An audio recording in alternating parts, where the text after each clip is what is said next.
Back to news. Komaram Bheem Asifabad జిల్లాలో అమ్మాయిల అక్రమ రవాణా ముఠా గుట్టురట్టు చేశారు పోలీసులు.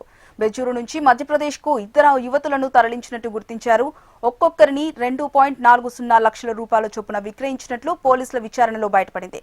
అమాయక గిరిజన యువతులను ట్రాప్ చేసి అమ్ముతున్నారు. నిందితులను పోలీసులు అదుపులోకి తీసుకున్నారు. వీరిలో ఓ మహిళతో పాటు మంచిర్యాలకు చెందిన మరో ఇద్దరు ఉన్నారు.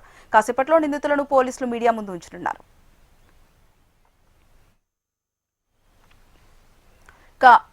ఆసిఫాబాద్ జిల్లాలో అమ్మాయిల అక్రమ రవాణాకు సంబంధించి పూర్తి సమాచారం మా ప్రతినిధి గోపాలకృష్ణ అందిస్తారు. గోపాలకృష్ణ, ఆసిఫాబాద్ జిల్లాలో అమ్మాయిల అక్రమ రవాణా అనేది మరొకసారి కలకలం సృష్టిస్తుందని చెప్పుకోవచ్చు.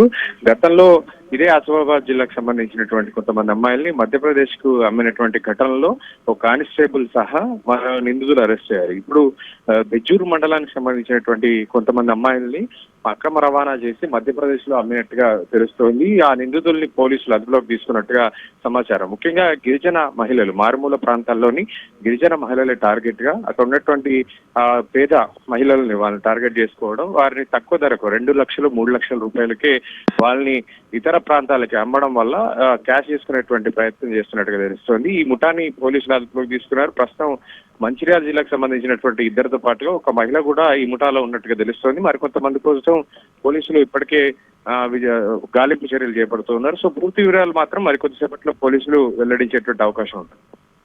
Right, thank you Gopalakrishna.